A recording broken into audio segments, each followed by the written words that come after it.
అలాగే ఎన్ని రకాల అభివృద్ధి కావాలి, ఎంతమందికి అభివృద్ధి జరుగుతుంది,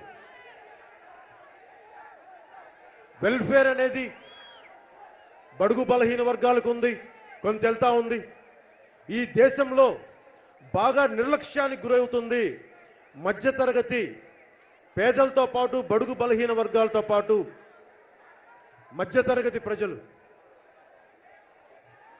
వెల్ఫేర్ తీసుకునేంత సంక్షేమ కార్యక్రమాలు తీసుకునేంత డబ్బులు అంత పేదరికలో ఉండరు. కానీ అసలు చీకు చింత లేని జీవితం ఉండే డబ్బున్న వాళ్ళ స్థాయి ఉండదు. ఒక పూట ఉండి ఒక నెల ఫీజు కట్టడానికి ఇంకో నెల ఫీజు కట్టలేని పరిస్థితులు, మధ్యతరగతి మనిషి కష్టాలు. ఇదే కాకినాడలో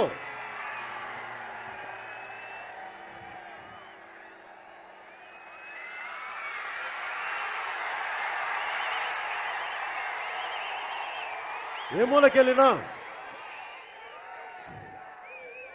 ఈ సమస్యలతో మన దృష్టికి వచ్చింది లా అండ్ ఆర్డర్. నా బిడ్డని నా కూతుర్ని బయటికి పంపిస్తే మా ఆడపడుచు ఇంటికి క్షేమంగా రావాలనుకునే సమాజం. ఇవన్నీ ముందుకొచ్చినాయి.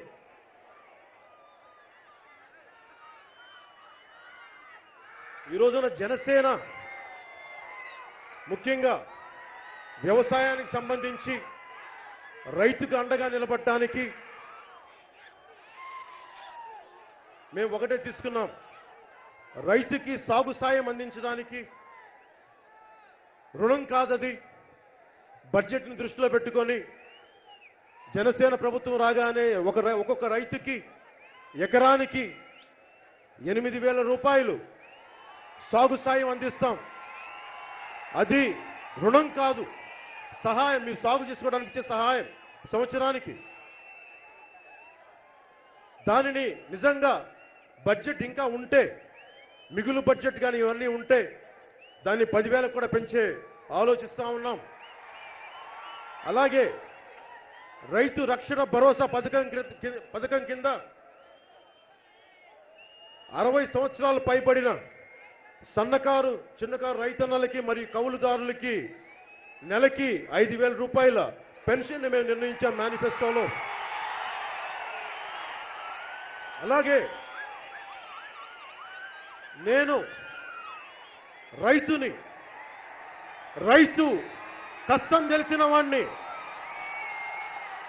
మట్టిలో నుంచి పరిమళాల్ని పండించేవాడు రైతు. పరిమళాల్ని, మట్టిలో ఉన్న కస్తూరిని బయటికి తీసేవాడు రైతు.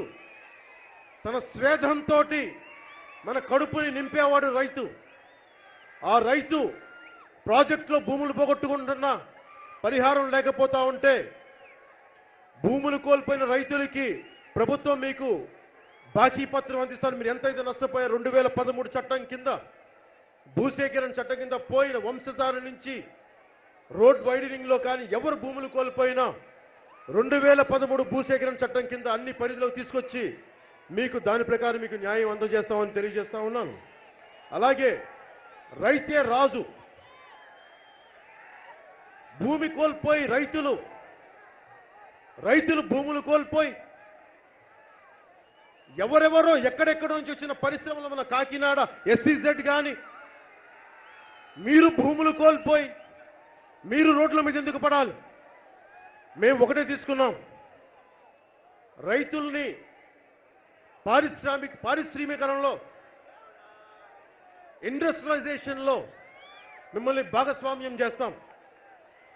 ప్రభుత్వం ఏర్పాటు చేసే మీ భూములు తీసుకున్నప్పుడు అభివృద్ధి దాంట్లో ఆపర్చునిటీ జోన్స్లో మిమ్మల్ని భాగస్వామ్యం చేసి దాని ద్వారా మీరు ఇచ్చిన భూమికి మీకు లబ్ధి చెందేలా నేను దీన్ని కూడా మేనిఫెస్టోలో పెట్టాను. ఎందుకంటే రైతు కన్నీరు దేశానికి మంచిది కాదు. రైతు కన్నీరు తుడవడానికి పెట్టాం. అలాగే ఏ మూలకెళ్ళినా ముఖ్యంగా ఉభయ గోదావరి జిల్లాలకు సంబంధించి 5,000 కోట్ల పెట్టుబడితో ఒక గ్లోబల్ మార్కెట్ ఏర్పాటు చేసి ఆహార ధాన్యాలు మరి పండ్ల వ్యవసాయ ఉత్పత్తులని ప్రపంచవ్యాప్తంగా మార్కెట్ చేసుకోగలిగే అవకాశాన్ని ఇక్కడ సృష్టించబోతున్నాం. ప్రతి మండలంలో, అన్ని జిల్లాల్లో, ప్రతి మండలాల్లో శీతల గిడ్డంగులు కానీ, శీతలీకరించగలిగే నిల్వ యూనిట్లు కానీ వ్యవసాయ ఆహార యూనిట్లు కానీ ఏర్పాటు చేయడానికి మేము నిర్ణయించుకున్నాం మేనిఫెస్టోలో. అలాగే ప్రతి రైతుకి ఉచితంగా సోలార్ మోటార్స్ ఇవ్వడానికి నిర్ణయించుకున్నాం.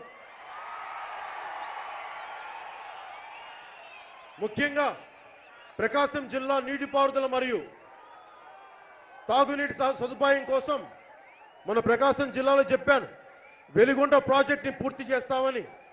అలాగే ప్రతి జిల్లాలో నదులని, ముఖ్యంగా ఉత్తరాంధ్రలో నదులని అనుసంధానం చేసే విధానం కానీ, ప్రతి రిజర్వాయర్, మినీ రిజర్వాయర్ మరమ్మతులు కానీ అన్ని రిపేర్లు చేసి ముందు రైతును ఆదుకుంటామని తెలియజేసుకుంటూ, నూతన రిజర్వాయర్లకి కొత్త రిజర్వాయర్